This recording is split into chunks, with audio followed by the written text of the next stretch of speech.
اعوذ باللہ من الشیطان الرجیم بسم اللہ الرحمن الرحیم ربی اشرح لی صدری ویسر لی امری واحلل عقدۃ من لسانی یفقہوا قولی۔ شوہر کے بد عہدی کی سزا مجھے اور میرے بچوں کو نہ دے۔ آپ صلی اللہ علیہ وسلم نے کہا میں نے اکرامہ کو معاف کیا اور معلوم نہیں وہ کون سی طاقت تھی جس نے مجھ سے کہلوایا کہ میں نے تسلیم کیا کہ محمد صلی اللہ علیہ وسلم کا اللہ کا رسول ہے۔ اب میں اس خدا کو مانتی ہوں جس نے محمد صلی اللہ علیہ وسلم کو رسالت دی ہے اور تم مسلمان ہو گئی۔ اکرامہ نے دوست نے کہا اکرامہ کے دوست نے کہا ہاں۔ اکرامہ کی بیوی نے کہا میں مسلمان ہو گئی، مجھے اس کے پاس لے چل۔ میرے شوہر کے دوست میں اسے واپس لاؤں گی، میں دوستی کا حق ادا کروں گا۔ اکرامہ کے دوست نے کہا چل میں تیرے ساتھ یمن چلتا ہوں۔ کافی دنوں بعد اکرامہ اپنی بیوی کے ساتھ مکہ میں داخل ہوا۔ اپنے گھر جانے کے بجائے حضور صلی اللہ علیہ وسلم کے پاس گیا اور اس نے اپنے کیے کی معافی مانگ کر اسلام قبول کر لیا۔ اسی روز صفوان بھی واپس آ گیا۔ وہ بھاگ کر جدہ چلا گیا۔ ایک دوست اس کے پیچھے گیا اور اسے کہا کہ وہ سالاری رتبے کا جنگجو ہے اور اس کی قدر رسول کریم صلی اللہ علیہ وسلم ہی جان سکتے ہیں۔ اس سے یہ بھی کہا گیا کہ قبیلہ قریش ختم ہو چکا ہے۔ صفوان تلوار کا دھنی اور نامور سالار تھا۔ وہ اپنے دوست کے ساتھ مکہ آ گیا اور اس نے رسول کریم صلی اللہ علیہ وسلم کے حضور پیش ہو کر اسلام قبول کر لیا۔ ابو سفیان کی بیوی ہندہ ایسی عورت تھی جس کے متعلق سوچا بھی نہیں جا سکتا تھا کہ اسلام قبول کر لے گی۔ رسول کریم صلی اللہ علیہ وسلم نے اس کے قتل کا حکم دے رکھا تھا اور وہ روپوش تھی۔ ابو سفیان اسلام قبول کر چکے تھے۔ ہندہ کو جب پتہ چلا کہ اکرامہ اور صفوان نے بھی اسلام قبول کر لیا ہے تو وہ سامنے آ گئی، یہ جانتے ہوئے کہ اسے قتل کر دیا جائے گا۔ وہ رسول اکرم صلی اللہ علیہ وسلم کے حضور جا پہنچی۔ آپ صلی اللہ علیہ وسلم نے اسے معاف کر دیا اور وہ مسلمان ہو گئی۔ مکہ کے ارد گرد دور اور نزدیک کچھ قبائل تھے، ان میں بعض بات پرست تھے اور بعض توہمات کو عقیدہ بنائے ہوئے تھے۔ رسول کریم صلی اللہ علیہ وسلم نے ان کی طرف پیغام بھیجے کہ وہ اللہ کا سچا دین قبول کر لیں۔ پیغام لے جانے والے فوجی تھے، لیکن آپ صلی اللہ علیہ وسلم نے حکم دیا تھا کہ کسی پر تشدد نہ کیا جائے اور جنگی کارروائی سے گریز کیا جائے۔ مکہ کے جنوب میں تہامہ کا علاقہ ہے جہاں جنگجو قبائل بکھرے ہوئے تھے۔ ان کے متعلق خدشہ تھا کہ لڑنے پر اتر آئیں گے، اس لیے اس علاقے میں فوج کا ایک دستہ بھیجا گیا اور اس کی کمان حضرت خالد کو دی گئی۔ تمام دستہ گھوڑ سوار تھا اور اس میں بنو سلیم کے آدمی بھی تھے۔ مدینہ کے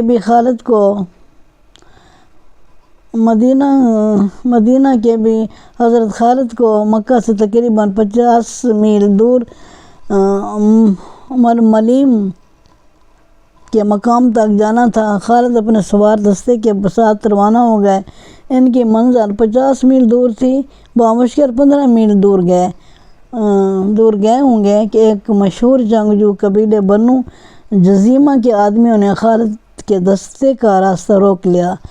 حضرت خالد نے اپنے دستے کو لڑائی کی ترتیب میں کر لیا۔ بنو جزیمہ باقاعدہ لڑائی کے لیے نکلے۔ ہم لڑنے نہیں آئے، حضرت خالد نے اعلان کیا، ہم دعوت دینے آئے ہیں کہ اسلام قبول کر لو۔ ہم اسلام قبول کر چکے ہیں۔ جو جزیمہ کی طرف سے جواب آیا، بنو جزیمہ کی طرف سے جواب آیا، ہم نمازیں پڑھتے ہیں، ہم دھوکہ کھانے نہیں آئے۔ حضرت خالد نے بلند آواز سے کہا اگر تم مسلمان ہو چکے ہوئے تو تلواریں اور برچیاں پھینک دو۔ خبردار بنو جزیمہ کی طرف سے کسی نے للکار کا کہا اسے میں جانتا ہوں، یہ مکے کے الولید کا بیٹا خالد ہے، اس پر اعتبار کرنا، ہتھیار ڈال دو گے تو یہ ہم سب کو قتل کروا دے گا۔ ہتھیار نہ ڈالنا، خدا کی قسم مجھے رسول اللہ صلی اللہ علیہ وسلم کا حکم نہ ملا ہوتا کہ جنگ نہ کرنا تو میں دیکھتا کہ تم ہتھیار ڈالتے ہو یا نہیں۔ خالد نے کہا ہم دوست بن کر آئے ہیں، ہم تم پر اللہ کا دین زبردستی ٹھوسنے نہیں آئے، ہمیں دوست سمجھو اور ہمارے ساتھ آ جاؤ۔ اہل قریش کی کیا خبر ہے؟ بنو جزیمہ کے طرف سے آواز آئی، مکہ چل کر دیکھو۔ خالد نے کہا ابو سفیان، اکرامہ اور صفوان اسلام قبول کر چکے ہیں۔ بنو جزیمہ نے ہتھیار ڈال دیے۔ خالد گھوڑے سے اتر کر آ گئے اور بنو جزیمہ کے سردار سے گلے ملے۔ پورے قبیلے نے اسلام قبول کر لیا۔ مسلمانوں کو مکہ کے ایک مرکز کی حیثیت سے مل گیا۔ یہ سورج کی مانند تھا جس کی کرنیں دور دور تک پھیلنے لگی، لیکن اسلام کی دشمن کو یکجا ہو رہی تھی۔ طائف ایک مقام ہے جو مکہ معظمہ سے چند میل دور ہے۔ جنوری 630 شوال ہجری کی ایک رات وہاں جشن کا سماں تھا۔ فضا شراب کی بو سے بوجھل اور رات مخمور تھی۔ رقص کے لیے طائف کے ارد گرد کے علاقے کی چنی ہوئی ناچنے والیاں آئی ہوئی تھیں۔ ان کے رقص اور حسن نے مہمانوں کو مدہوش کر دیا تھا۔ مہمان مکہ کے شمال مشرقی علاقے کے مشہور جنگجو قبیلے حوازن کے سرکردہ افراد تھے۔ ان کے میزبان طائف اور گرد نواح میں پھیلے ہوئے قبیلہ ثقیف کے سردار تھے، جنہوں نے اپنے مہمانوں پر اپنی امارت اور فیاضی اور کشادہ ظرفی کا عروج جمانے کے لیے اتنی شاہانہ ضیافت اور اتنے شاندار جشن کا اہتمام کیا تھا۔ دو لڑکیاں رقص کمال دکھا رہی تھیں کہ میزبان قبیلے کا سردار مالک بن عوف اٹھ کھڑا ہوا اور اس نے تالی بجائی۔ سب خاموش ہو گئے۔ ناچنے والی بت بن گئیں اور ان کی نظریں مالک بن عوف پر جم گئی۔ مہمانوں پر سناٹا طاری ہو گیا۔ ایسا لگتا تھا جیسا رات سے گزرتے لمحوں کا قافلہ رک گیا۔ ہر کوئی مالک بن عوف کی طرف دیکھ رہا تھا۔ مالک بن عوف کی عمر 30 سال تھی۔ رقص اور نوشی کی محفلوں میں وہ عیاش شہزادہ تھا، لیکن میدان جنگ میں وہ آگ کا بگولا تھا۔ وہ صرف تیغ زنی، تیر اندازی اور گھوڑ سواری میں ہی مہارت نہیں رکھتا تھا، بلکہ وہ فن حرب و ضرب بھی ماہر تھا۔ انہی اوصاف کی بدولت وہ قبیلے کا سالار تھا۔ جنگ کے معاملے میں وہ انتہا پسند تھا۔ یوں لگتا تھا جیسے ٹھنڈے دل سے سوچنا اسے آتا ہی نہیں۔ اس کی جنگی چالیں اس کے دشمن کے لیے بڑی خطرناک ہوتی تھیں۔ قبیلہ قریش میں جو حیثیت کبھی حضرت خالد بن ولید کو حاصل تھی، ویسا ہی دبدبا مالک بن عوف کا اپنے قبیلے پر تھا۔ ہم نے بہت کھا لیا، مالک بن عوف نے رقص رکوا کر میزبانوں اور مہمانوں سے خطاب کیا۔ ہم شراب کے مٹکے خالی کر چکے ہیں۔ ہم تھرکتی ہوئی جوانیوں سے لطف اندوز ہو چکے ہیں۔ کیا ہمارے مہمانوں نے یہ نہیں سوچا کہ اس ضیافت اور جشن کی تقریب کیا ہے؟ میں نے تمہیں کوئی خوشی منانے کے لیے اکٹھا نہیں کیا۔ اہل حوازن، میں نے تمہاری غیرت کو جگانے کے لیے تمہیں اپنے پاس بلایا ہے۔ حوازن کی غیرت سوئی کب تھی؟ مالک بن عوف قبیلہ حوازن کے ایک سردار نے کہا، بتا ہماری غیریت کو کس نے للکارا ہے؟ مسلمانوں نے، مالک بن عوف نے کہا، محمد صلی اللہ علیہ وسلم نے۔ کیا تم محمد صلی اللہ علیہ وسلم کو نہیں جانتے؟ کیا تم بھول گئے ہو اس محمد صلی اللہ علیہ وسلم کو جو اپنے چند ایک ساتھیوں کے ساتھ مکہ سے بھاگ کر یثرب مدینہ چلا گیا تھا؟ جانتے ہیں، 2-3 آوازیں اٹھیں۔ اچھی طرح جانتے ہیں۔ وہ اپنے آپ کو خدا کا نبی کہتا ہے۔ ہم اسے نبی نہیں مانتے۔ ایک اور آواز اٹھی، کوئی نبی ہوتا تو ہم میں سے ہوتا جو اہل ثقیف ہیں۔ حوازن کے قبیلے سے ہوتا وہ نبی ہے یا نہیں؟ مالک بن عوف نے کہا میں تمہیں یہ بتانا چاہتا ہوں کہ جس مکہ سے محمد صلی اللہ علیہ وسلم بھاگا تھا اس مکہ کا وہ حاکم ہے، مکہ میں اس کا حکم چلتا ہے اور اس کی جنگی طاقت بڑھتی جا رہی ہے۔ قبیلہ قریش اس کے ہتھیار ڈال چکا ہے اور اس کے مذہب کو قبول کرتا چلا جا رہا ہے۔ ابو سفیان، اکرامہ اور صفوان جیسے جابر جنگجو محمد صلی اللہ علیہ وسلم کا مذہب قبول کر چکے ہیں۔ خالد بن ولید نے پہلے ہی یہ نیا مذہب قبول کر لیا تھا۔ مسلمانوں نے مکہ میں تمام بت توڑ ڈالے ہیں۔ اہل قریش کو اپنی غیرت اور اپنے مذہب کا پاس ہوتا تو وہ اپنی تلواریں اپنے پیٹوں میں گھونپ لیتے۔ کسی اور نے کہا اب ستاروں سے دھرا یہ آسمان دیکھے گا کہ حوازن اور ثقیف کو اپنی غیرت کا کتنا پاس ہے۔ مالک بن عوف نے کہا کیا تو یہ چاہتا ہے کہ ہم میں سے کوئی محمد صلی اللہ علیہ وسلم کو قتل کر دے؟ قبیلہ حوازن کے ایک سردار نے کہا اگر تو یہی کہنا چاہتا ہے تو یہ کام میرے سپرد کر۔ اب محمد صلی اللہ علیہ وسلم کو قتل کر دینے سے کچھ حاصل نہیں ہوگا۔ مالک بن عوف نے کہا اسے قتل کر دو گے تو اس کے پیروکار اسے اپنے دلوں میں زندہ رکھیں گے۔ ان کی تعداد اتنی زیادہ ہو گئی ہے کہ اب وہ ایک آدمی قتل سے وہ اس راستے سے نہیں ہٹیں گے جس پر انہیں ڈال دیا گیا ہے۔ کہتے ہیں محمد صلی اللہ علیہ وسلم کے ہاتھ میں کوئی جادو آ گیا ہے۔ حوازن کے ایک سردار نے کہا جس پر نگاہ ڈالتا ہے وہ اس کا مطیع ہو جاتا ہے۔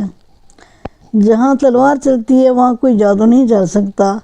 حوازن قبیلے کے ایک اور سردار نے اپنی تلوار کے دستے پر ہاتھ رکھ کے کہا مالک آگے بول، تو کہتا کیا ہے؟ ہم تیرے ساتھ ہیں۔ میں کہتا ہوں یہ چاہتا ہوں کہ ہم نے محمد صلی اللہ علیہ وسلم کے اسلام کو نہ روکا تو یہ سیلاب کہ ہم نے محمد صلی اللہ علیہ وسلم کے اسلام کو نہ روکا تو اس سیلاب کی طرح بڑھتا ہوا ہم سب کو بہا کر لے جائے گا۔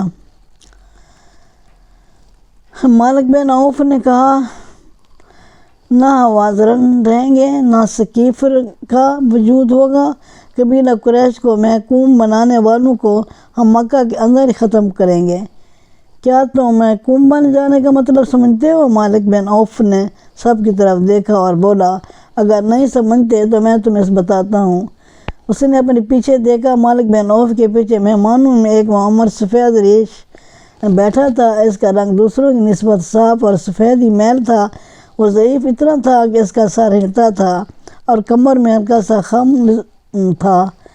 اس کے ہاتھ میں اپنے قد جتنا لمبا عصا تھا، کندھوں سے ٹخنوں تک چوغا تھا، بتاتا تھا کہ وہ کوئی عالم یا مذہبی پیشوا ہے۔ مالک بن عوف کے اشارے پر وہ اٹھا اور مالک کے پاس آ گیا۔ تم پر اس کی رحمت ہو جس نے تمہیں پیدا کیا ہے، بوڑھے نے کہا، اور وہ دیوتا تمہارے بچوں کے محافظ ہوں جن کی تم پوجا کرتے ہو۔ تم محکومی اور غلامی کا مطلب نہیں سمجھتے تو مجھ سے پوچھو۔ میری 4 جوان بچیاں مسلمانوں کی لونڈیاں ہیں اور میرے 2 جوان بیٹے مسلمانوں کے غلام ہیں۔ وہ تیغ زن اور شاہ سوار تھے لیکن اب انہیں تلوار ہاتھ میں لینے کی اور گھوڑے پر سوار ہونے کی اجازت نہیں۔ ہمیں گھروں سے نکال دیا گیا ہے۔ کیا تمہیں یاد نہیں کہ قریش نے مدینہ کا محاصرہ کیا تھا تو مسلمانوں نے ارد گرد خندق کھود لی تھی۔ قریش اسے خندق کو پھلانگ نہیں سکے تھے۔ پھر اس قدر تیز طوفان آیا کہ قریش جو پہلے ہی بدل چکے تھے بکھر گئے اور مکہ کو واپس چلے گئے تھے۔ جب مسلمانوں کے سر سے خطرہ ٹل گیا تو انہوں نے ان یہودیوں پر حملہ بول دیا جو ان کے ساتھ مدینہ میں امن سے رہتے تھے۔ ان یہودیوں کو انہوں نے قتل کر دیا اور ان کی عورتوں اور ان کے بچوں کو آپس میں بانٹ کر انہیں لونڈیاں اور غلام بنا لیا۔ اے بزرگ، قبیلہ ثقیف کے ایک سرکردہ آدمی نے بلند آواز سے کہا اگر تو یہودی ہے تو کیا ہم نے غلط سنا تھا کہ تیرے قبیلے نے مسلمانوں کو دھوکہ دیا تھا؟ تم نے جو سنا درست سنا تھا، بوڑھے نے کہا۔ ہمارا دھوکہ کامیاب نہیں ہوا تھا۔ ہم مسلمانوں کی پیٹھ میں خنجر اتارنا چاہتے تھے، لیکن قریش پیٹھ دکھا گئے۔ مسلمانوں کو دھوکہ دے کر کمزور کرنا ہمارا فرض تھا، لیکن مسلمانوں کی تلواروں نے ہمیں کمزور کر دیا۔ جو بنی اسرائیل سے ہے، کیا ہمیں اکسانے آیا ہے؟ کیا مسلمانوں سے تیرے قبیلے کے خون کا انتقام لیں؟ ثقیف نے قبیلے کے ایک سردار نے کہا۔ ایک اور ضعیف العمر شخص اٹھ کھڑا ہوا، اس کا نام درید بن اسمان تھا۔ اس کا نام تاریخ میں تو ملتا ہے، لیکن یہ پتہ نہیں ملتا کہ وہ قبیلہ حوازن سے تھا یا قبیلہ ثقیف سے۔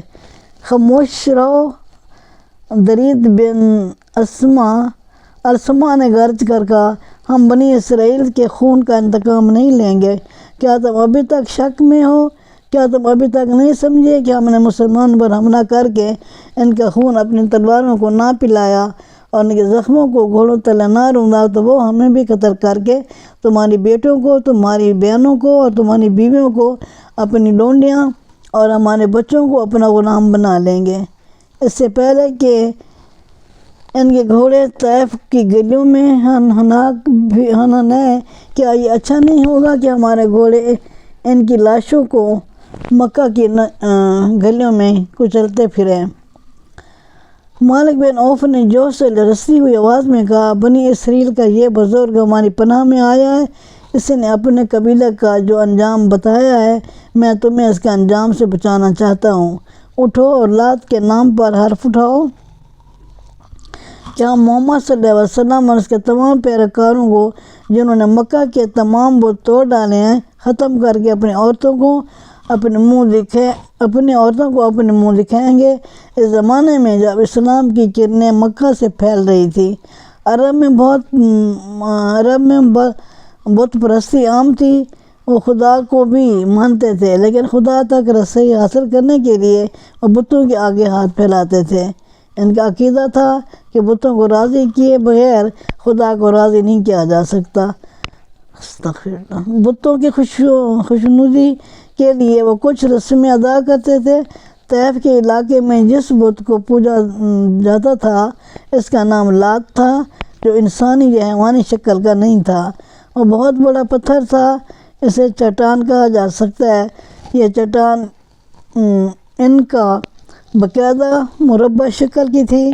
بعض مورخوں نے لکھا ہے کہ یہ مربع شکل کا قدری طور پر بنا ہوا چبوترا تھا، جس پر شاید کسی زمانے میں کوئی بت رکھا گیا ہو، لیکن طلوع اسلام کے دور میں یہ سر چبوترا تھا اور ارد گرد کے قبائل اسی کو پوجتے تھے۔ جنوری 630 کی اس رات جب قبیلہ حوازن کے سردار قبیلہ ثقیف کی دعوت پر طائف آئے اور مالک بن عوف اور درید بن اسما انہیں مکہ پر حملے کے لیے اکسا رہے تھے، حوازن کے ایک سردار نے مشورہ دیا کہ کاہن کو بلا کر فال نکلوائی جائے کہ ہمارا حملہ کامیاب ہوگا کہ نہیں۔ یہ فال تیروں کے ذریعے نکالی جاتی تھی، جسے ازلام کہتے تھے۔ بہت سے تیر اکٹھے رکھے ہوئے تھے، کسی پر ہاں لکھا ہوتا تھا، کسی پر نہیں۔ بت کا کوئی مجاور یا کاہن مذہبی پیشوا اس ترکش سے ایک تیر نکالتا اور دیکھتا تھا کہ اس پر ہاں لکھا ہے یا نہیں۔ یہ فال کا جواب ہوتا تھا۔ مجاور کی نسبت کاہن کو بہتر سمجھا جاتا تھا۔ کاہن دانش مند ہوتے تھے، ان کے پاس پر اسرار اور دل میں اتر جانے والے الفاظ کا ذخیرہ ہوتا تھا، اور ان کے بولنے کا انداز تو ہر کسی کو متاثر کر لیتا تھا۔ کاہن فال نکالے بغیر غیب کی خبریں دیا کرتے اور لوگ انہیں سچ مانا کرتے تھے۔ اگلی صبح حوازن اور ثقیف کے سردار ایک کاہن کے سامنے بیٹھے ہوئے تھے۔ ان میں سے کسی نے ابھی بات بھی نہیں کی تھی کہ کاہن بول پڑا، اگر میں غیب کی خبر دے سکتا ہوں اور آنے والے وقت میں بھی جھانک کر بتا سکتا ہوں کہ کیسا ہوگا اور کیا ہوگا، تو یہ کیا میں یہ نہیں بتا سکوں گا کہ تمہارے دلوں میں کیا ہے؟ اس نے کہا، تم اپنی زبانوں کو ساکن رکھو اور میری زبان سے سنو کہ تم کیا کہنے آئے ہو۔ تم جس دشمن پر حملہ کرنے جا رہے ہو وہ یوں سمجھو کہ سویا ہوا ہے، اس نے مکہ پر قبضہ کیا ہے اور وہاں انتظامات سیدھے کر رہا ہے، وہ اپنی بادشاہی کی بنیادیں پکی کر رہا ہے، مکہ میں اس کے دشمن بھی موجود ہیں۔ ہر کسی نے محمد صلی اللہ علیہ وسلم کا مذہب قبول نہیں کیا۔